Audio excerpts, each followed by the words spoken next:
नमस्कार. विसरळपणाची सवय हा प्रत्येकाच्या चेष्टेचा विषय असतो. पण ज्यावेळेला हीच सवय एका मर्यादेच्या पलीकडे पोहोचते, त्यावेळेला मात्र त्याचं रूपांतर एका गंभीर आजारामध्ये होतं, ज्याला स्मृतिभ्रंश किंवा अल्झायमर म्हटलं जातं.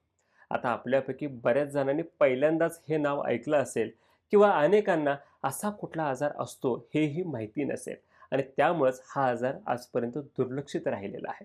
आपल्या अवतीभोवती ह्या आजाराचे अनेक पेशंट सुद्धा असतात, पण जिथं आजारच माहिती नाही तिथं त्या पेशंटला उपचार देण्याची गोष्ट तर लांबच राहते आणि त्यामुळं अशा पेशंटला भरपूर त्राससुद्धा सहन करावे लागत आहेत. आणि म्हणून आपला आजचा व्हिडिओ हा खूप महत्त्वाचा आहे. आपल्या आजच्या व्हिडिओमध्ये आपण ह्या आजाराची लक्षणं कोणती आहेत, ह्याला आपण उपचार करू शकतो की नाही आणि हा आजार टाळण्यासाठी आपल्याला काय काय करता येऊ शकतं, ह्या सगळ्या गोष्टी अगदी सोप्या पद्धतीने बघायच्या आहेत. अगदी काही वर्षापूर्वीपर्यंत हा आजार 65 नंतर दिसत होता, पण अलीकडे मात्र 50शीत सुद्धा याचे रुग्ण दिसायला लागले आहेत. अगदी काही ठिकाणी तर 30तले 40तले रुग्ण सुद्धा आढळून आलेले आहेत आणि म्हणून आपल्याला आपल्या आसपास सुद्धा जर असे कोणी व्यक्ती असेल तर ते ओळखण्यासाठी ह्याची लक्षणं माहिती असणं गरजेचं आहे. ह्या आजाराची लक्षणं आपण एकूण 3 टप्प्यांच्यामध्ये बघू शकतो. अगदी सुरुवातीला कमी तीव्रतेच्या लक्षणांचा एक टप्पा असतो. त्यानंतर हीच लक्षणं थोडी जास्त तीव्र होतात. त्यालाच आपण मध्यम टप्पा म्हणतो आणि त्यानंतर शेवटच्या टप्प्यामध्ये आपल्याला अतिशय जास्त तीव्र लक्षणं ह्या आजाराची दिसायला लागतात. सुरुवातीच्या टप्प्यामध्ये ह्या व्यक्तींच्यामध्ये आपल्याला मेमरी लॉस दिसतो. म्हणजेच चावी ठेवली की नाही, दरवाजा व्यवस्थित बंद केला की नाही, गॅस बंद केला की नाही, एखादी नेहमी ते गोळी घेत असतील तर गोळी वेळेत घेतली की नाही, ह्या गोष्टीसुद्धा ते लोकं विसरायला लागतात. बऱ्याच वेळेला तर दिवस, महिना, वर्ष कुठला आहे हे त्यांना पटकन आठवत नाहीत. काही वेळेला बोलत असताना त्यांना शब्द अडखळल्यासारखं होतं, कारण पटकन शब्दसुद्धा आठवत नाहीत. ह्याचबरोबर त्यांच्यामध्ये झोप कमी लागायला लागते, म्हणजेच डिस्टर्ब स्लीप पॅटर्न त्यांच्यामध्ये दिसतो आणि ह्या सगळ्या गोष्टींच्यामुळं थोडी त्यांची चिडचिडसुद्धा व्हायला लागते. आता बऱ्याच वेळेला वयोमानानुसार असं होत असेल, म्हणजेच नॉर्मल ब्रेन एजिंग असेल, म्हणून ह्या आजाराकडं, त्या रुग्णांच्याकडं दुर्लक्षच केलं जातं. यानंतर येतो मधला टप्पा, ज्याच्यामध्ये मागील टप्प्यामध्येच लक्षणं वारंवार दिसायला लागतात. म्हणजेच एखादी वस्तू, वेळ विसरण्याची घटना ही कधी-कधी घडायची, ती अलीकडे सारखी-सारखी घडायला लागते. त्यासोबतच आपल्याला एक महत्त्वाचा बदल ह्या टप्प्यामध्ये दिसतो, तो म्हणजेच मागील टप्प्यामध्ये जिथं आपल्याला फक्त रिसेंट मेमरी लॉस दिसत होता, त्याच्याऐवजी इथं रिसेंट मेमरी लॉस तर असतोच, त्याचबरोबर लाँग टर्म मेमरी लॉससुद्धा दिसतो. म्हणजेच काही महिन्यांच्या पूर्वी, काही वर्षांच्या पूर्वी घडलेल्या काही घटना ह्या लोकांच्या आजपर्यंत चांगल्या लक्षात होत्या, पण अलीकडे मात्र त्या घटना, त्या वस्तूसुद्धा ते विसरायला लागतात आणि ह्या सगळ्यामुळं त्यांच्यामध्ये थोडे न्यूरोसायकॅट्रिक चेंजेससुद्धा दिसतात. म्हणजेच अचानक चिडचिड व्हायला लागतात, अचानक त्यांना रडायला येतं. म्हणजेच त्यांच्यामध्ये मूड स्विंग्स वारंवार दिसायला लागतात. काही वेळेला तर त्यांना भाससुद्धा व्हायला लागतात. कोणीतरी आपल्याला आवाज देतंय, एखादी व्यक्ती पटकन आपल्यासमोरून येऊन गेली की काय, असंही त्यांना जाणवायला लागतं आणि ह्या लोकांच्यामध्ये मलमूत्राच्या संवेदना ज्या आजपर्यंत व्यवस्थित होत्या, त्याच्यावरती सुद्धा कंट्रोल थोडा कमी झालेला दिसून येतो. यानंतर येतो शेवटचा टप्पा आणि ह्या शेवटच्या टप्प्यातली लक्षणं जर तुम्ही बघितली, तर तुम्हाला जाणवेल की हा आजार खरंच किती गंभीर आहे. कारण ह्या शेवटच्या टप्प्यामध्ये एखादा व्यक्ती जर बँकमध्ये गेला, तर तो त्याच्या घराचा रस्ता विसरतो. घरातल्या घरात तो आपलं बाथरूम कुठं आहे हेही विसरतो. अगदी अशा व्यक्तींना स्थळ, काळ, वेळ कुठलंही भान राहत नाही. त्यांना वर्ष कुठलं चालू आहे, महिना कुठला चालू आहे हे सुद्धा आठवत नाही. त्यांना आपले कुटुंबीय जे खूप जवळचे नातलग असतात त्यांना सुद्धा ते ओळखू शकत नाहीत. बऱ्याच जणांच्यामध्ये आत्ता जेवण केलं असेल तर 5 मिनिटानंतर आपण जेवलोय हे सुद्धा त्यांना आठवत नाही. अनेक वर्षांच्यापासून जर ते एखादी कृती व्यवस्थित करत आले असतील, तर ती कृती त्यांना पटकन आठवणं बंद होतं. म्हणजेच साधी चप्पल घालण्याची कृती असेल आणि जर तुम्ही त्यांच्यासमोर चप्पल ठेवलं, तर ते चप्पल कसं घालायचं हे सुद्धा त्यांना अजिबात लक्षात राहत नाही.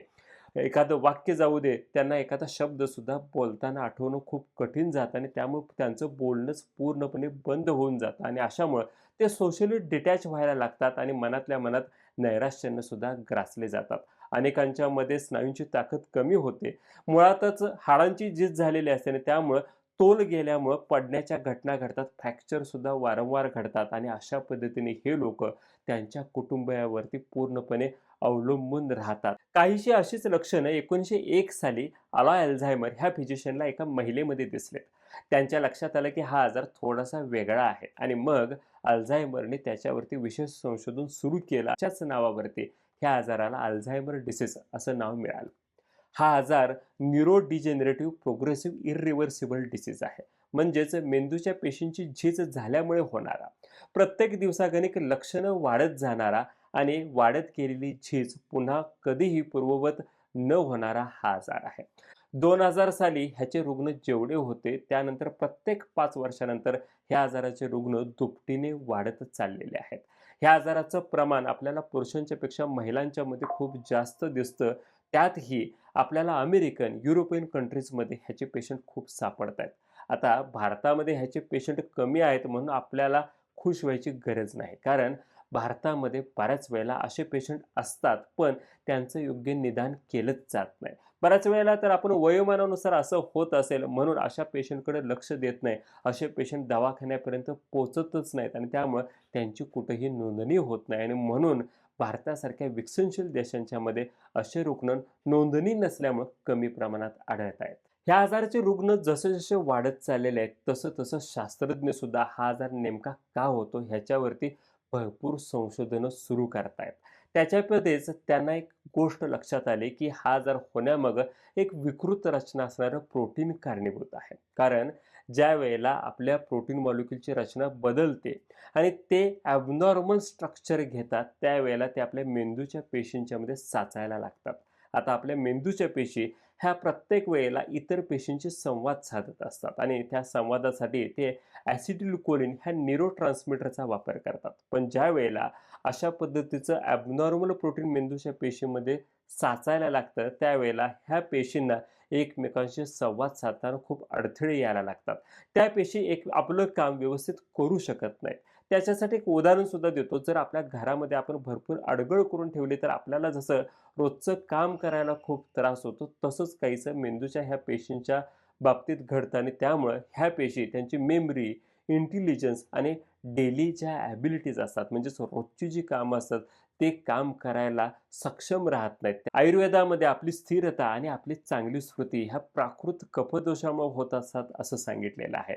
आणि ज्या वेळेला ह्या प्राकृत कफाची जागा विकृत वात घ्यायला लागतो किंवा वाताचा प्रकोप व्हायला लागतो त्यावेळेला अशा पद्धतीचा स्मृतिभ्रंश म्हणजेच धृती आणि स्मृती ह्यांचा नाश आपल्याला त्या व्यक्तींच्या मध्ये दिसतो. थोडक्यात काय तर ह्या सगळ्या कारणांच्या जर आपण मुळापाशी गेलो तर आपल्याला लक्षात येईल की आपली जीवनशैली याला जास्त जबाबदार आहे.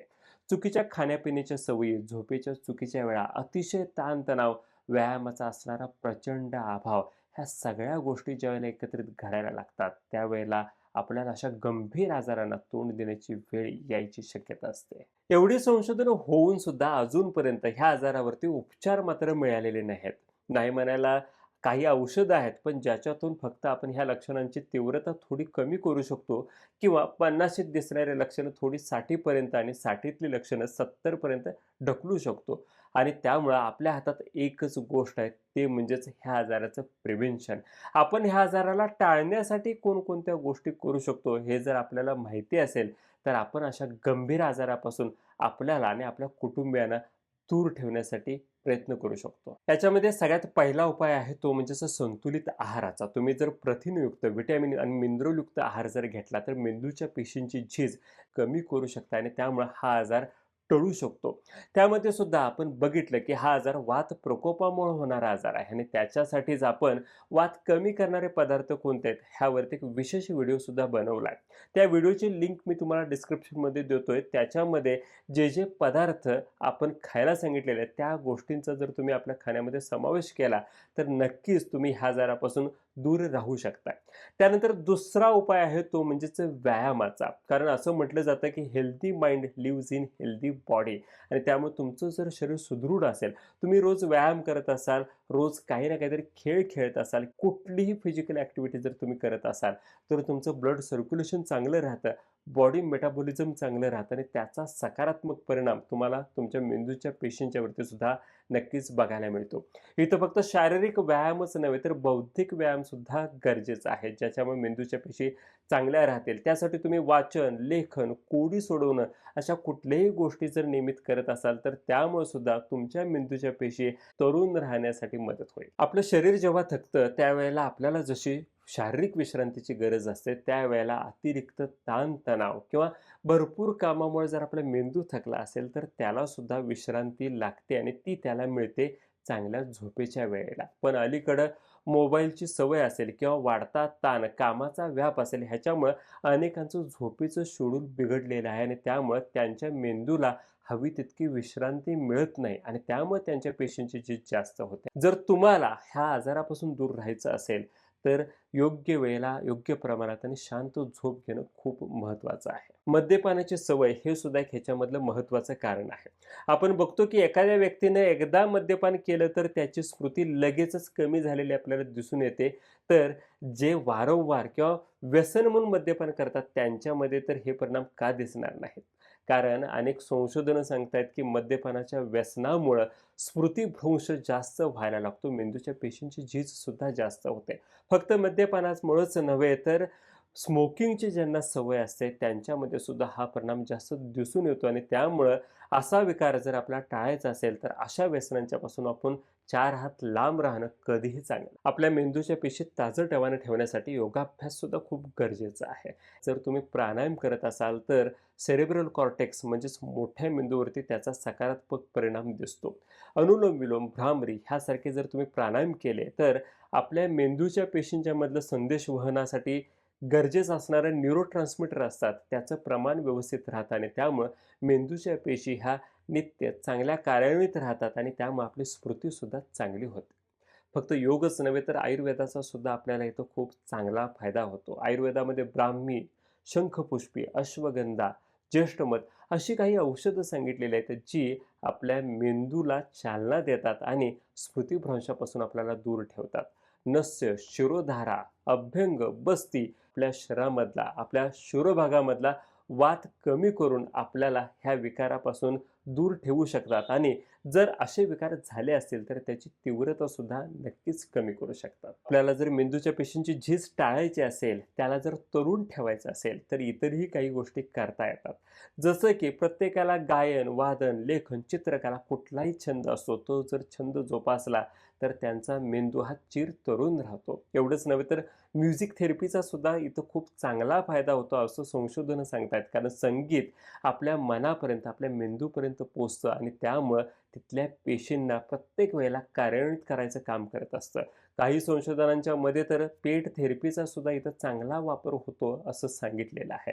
कारण पाळीव प्राण्यांची ज्यांना आवड असते, त्यांना असे पाळीव प्राणी आपल्या अवतीभोवती असतील, त्या पाळीव प्राण्यांचा नुसता स्पर्श जरी झाला तरी सुद्धा त्यांच्या मेंदूला एक आनंद मिळतो, प्रसन्नता मिळते आणि त्यामुळं ते मनानं, मेंदूनं आणि शरीरानं सुद्धा तरुण राहतात. असं म्हटलं जातं की माणूस ज्यावेळेला उतारवयात येतो त्यावेळेला रिटायरमेंट घेतो. पण ज्याला प्रत्येक वेळेला चिरतरुण राहायचं आहे, त्यानं कामातून रिटायरमेंट घेतली तरी सुद्धा आयुष्यातून रिटायर मात्र नाही व्हायला पाहिजे. आपल्या अवतीभोवती अनेक छोट्या-छोट्या गोष्टींच्या मध्ये मोठे आनंद लपलेले आहेत. जर त्या मोठ्या आनंदाचा शोध घेऊन त्यांना निखळपणे आपण अनुभवत गेलो तर असे आजार खूप कमी होते. तरीसुद्धा हा आजार खूप गंभीर आहे. ह्या आजाराची लक्षणं दिसणारे व्यक्ती जर तुमच्या आसपास असतील तर त्या व्यक्तींच्या बरोबर हा व्हिडिओ तुम्ही नक्की शेअर करा. कदाचित त्या व्यक्तीनं मोबाईल वापरता येत नसेल, यूट्यूब कसं यूज करायचं माहिती नसेल आणि हा व्हिडिओ त्यांच्या कानापर्यंत पोहोचला तर तो कदाचित त्यांना समजून सुद्धा घेता येत नसेल, तर त्या व्यक्तीच्या कुटुंबियांपर्यंत हा व्हिडिओ पोहोचवा. अजूनही अनेक जणांना विसरळूपणा ही वयोमानानुसार होणारी तक्रार वाटते. त्यांना माहितीच नाही की हा एक आजारसुद्धा आहे.